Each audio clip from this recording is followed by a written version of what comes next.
نحمدہ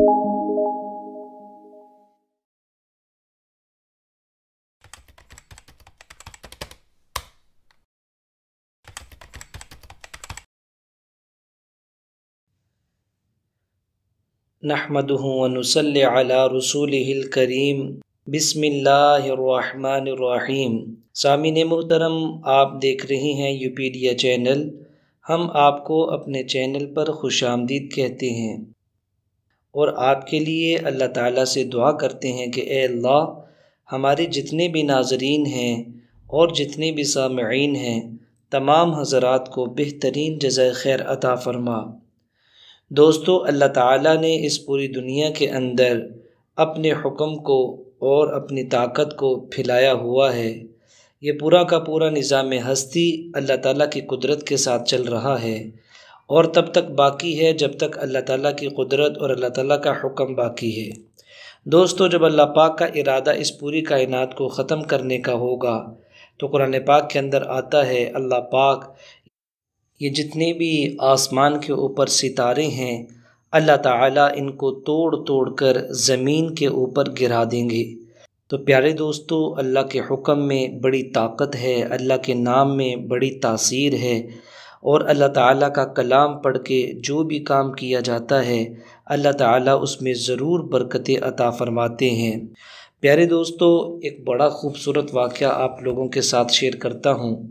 ایک بزرگ ہیں، فرماتے ہیں کہ میں ایک دفعہ عدن شہر سے اپنے رفقا کے ساتھ سفر پر نکلا۔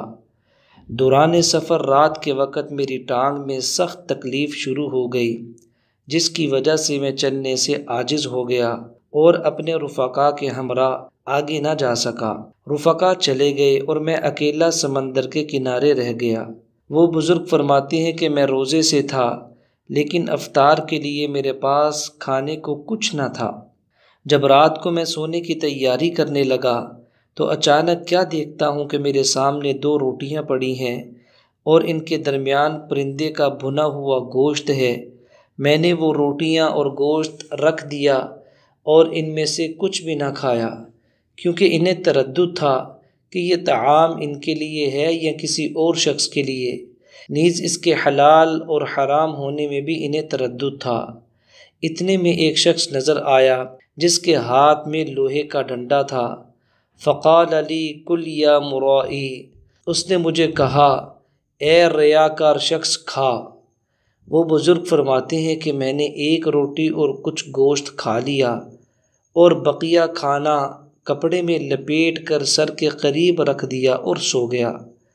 فرماتے ہیں کہ جب میں بیدار ہوا تو حیرت ہوئی کہ وہ کپڑا موجود تھا مگر اس میں روٹی اور گوشت نہیں تھا۔ معلوم ہوتا تھا کہ اللہ تعالیٰ نے غیب سے وہ کھانا صرف ضرورت پوری کرنے کے لیے بھیجا تھا۔ ضرورت پوری ہونے کے بعد جو کھانا بچ گیا تھا اللہ تعالیٰ کے حکم سے وہ اٹھا لیا گیا۔ اس حکایت میں دنیائے رنگ و بو میں الجھے ہوئے لوگوں کے لیے بہت ہی بڑا سبق ہے۔ ایک شاعر نے بڑے خوبصورت انداز میں کہا، نگاہ الجھی ہوئی ہے رنگ و بو میں، خرد کھوئی گئی ہے چار سو میں، نہ چھوڑ اے دل فغان صبح گاہی، اما شاید ملے اللہ میں۔ ایک اور شاعر نے مسلمانوں کی غفلت کی شکایت کرتے ہوئے یوں کہا، اتنی غفلت تو نہ کر اے دل خدا کے واسطے، فکر کر کچھ تو بھلا روزے جزا کے واسطے۔ حیف تو سوتا رہے ہر صبح اور وقت اذاں، مرغ ماہی سب اٹھیں یاد خدا کے واسطے، کب عمارت کو یہاں پر پائیداری ہے عزیز، عمر کھوتا ہے عبث اس کی بنا کے واسطے، تجھ پہ جو آئے مصیبت صبر کر اور کر خیال، سختیاں کیا کیا ہوئی ہیں انبیاء کے واسطے۔ دوستو، اس جہان کے اندر ہر انسان کو کوئی نہ کوئی سختی ہوتی ہے، کوئی نہ کوئی پریشانی لاحق ہوتی ہے، تو انسان کو انبیاء علیہم الصلاۃ والسلام کی ذات کے بارے میں سوچنا چاہیے کہ اللہ تعالیٰ نے کیسے مشکل وقت میں ان کا وقت گزارا۔ بعض صالحین سے منقول ہے، وہ کہتے ہیں کہ میں ایک مرتبہ رات کے وقت اکیلا باہر صحرا کی طرف کسی کام کی غرض سے نکلا۔ میں سخت بیماری میں مبتلا تھا۔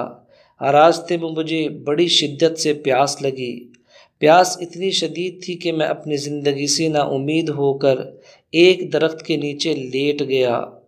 اچانک میں نے ایک شخص کو اپنے پاس موجود پایا جس کے پاس 4 روٹیاں تھیں۔ ان میں سے 2 روٹیوں کے درمیان پرندے کا بھنا ہوا گوشت اور 2 روٹیوں کے درمیان حلوہ تھا۔ فرماتی ہیں کہ میرے سر کے پاس ایک لوٹا رکھا تھا۔ وہ شخص اسے دریا سے بھر کر لے آیا۔ وہ پانی برف سے زیادہ ٹھنڈا اور شہد سے زیادہ میٹھا تھا۔ وہ بزرگ کہتے ہیں کہ میں نے وہ پانی پیا۔ پانی پینے سے اللہ تعالیٰ نے میرا بخار بھی ختم فرما دیا۔ پھر وہ شخص میرے پاس بیٹھ گیا۔ میں نے کھانا کھایا۔ اس کے بعد وہ شخص کھڑا ہوا اور کہنے لگا کہ میرے ساتھی آ گئے ہیں، اس لیے مجھے کوئی اور کام کرنا ہے۔ وہ بزرگ فرماتے ہیں میں نے آنکھیں اٹھا کر دیکھا، یعنی مجھے 20 افراد اونٹوں والے دکھائی دیے۔ میں ان کی طرف دیکھتے ہوئے کھڑا ہوا، اتنے میں وہ شخص اچانک غائب ہو گیا۔ معلوم ہوتا ہے کہ اس شخص کو غیب سے اللہ تعالیٰ نے اس بزرگ کی اعانت کے لیے اور اسے غیبی رزق پہنچانے کے لیے بھیجا تھا۔ تو دوستو، جب انسان اللہ تعالیٰ سے ایک پوری یقین کے ساتھ اور پورے دھیان اور اعتماد کے ساتھ مانگتا ہے تو اللہ تعالیٰ اس کی ضرورتوں کو ضرور پورا فرماتے ہیں۔ آج جو عمل، جو وظیفہ میں نے آپ لوگوں کے ساتھ شیئر کرنا ہے، یہ بڑا ہی خاص اور بڑا ہی طاقتور وظیفہ ہے۔ اکثر ہماری چیزیں گم ہو جاتی ہیں یا کوئی قیمتی سامان کھو جاتا ہے جس کے بارے میں ہم بہت ہی پریشان ہوتے ہیں اور لاکھوں کوششیں کرنے کے باوجود وہ چیز نہیں ملتی۔ دوستو، آج کا جو عمل، جو وظیفہ ہے، اگر آپ کی کوئی چیز گم ہو جائے یا آپ سے بچھڑ جائے، آپ نے سب سے پہلے وضو کرنا ہے اور اس کے بعد 3 دفعہ درود پاک پڑھنا ہے، اور پھر آپ نے جتنی دیر چیز کو تلاش کرنا ہے، انا للہ و انا الیہ راجعون، اس آیت کو کثرت کے ساتھ پڑھتے رہنا ہے۔ یہ سورہ بقرہ کی آیت ہے اور دوسرے سپارے میں موجود ہے۔ آپ نے اس آیت کو کثرت سے پڑھنا ہے۔ انشاءاللہ تعالی اس آیت کی برکت سے اللہ تعالیٰ آپ کی گمی ہوئی چیز کو واپس دلا دیں گے۔ آپ کی چیز قیمتی ہو اور قیمتی سے قیمتی تر ہو تب بھی انشاءاللہ تعالیٰ وہ آپ کو مل جائے گی۔ بس آپ نے پورا یقین کرتے ہوئے انا للہ و انا الیہ راجعون پڑھتے رہنا ہے۔ دوستو، اس عمل کو آپ ضرور کیجئے گا اور اپنے دوستوں کے ساتھ بھی شیئر کیجئے گا، اور مزید اچھی ویڈیوز اور ذکر دیکھنے کے لیے آپ ہمارے چینل کو سبسکرائب کیجئے اور اس کے پلے لسٹ پر جا کر اچھے اور خوبصورت، نایاب اور قیمتی قسم کے وظائف اور ذکر سنیے، ان سے استفادہ کیجئے۔ السلام علیکم ورحمۃ اللہ وبرکاتہ۔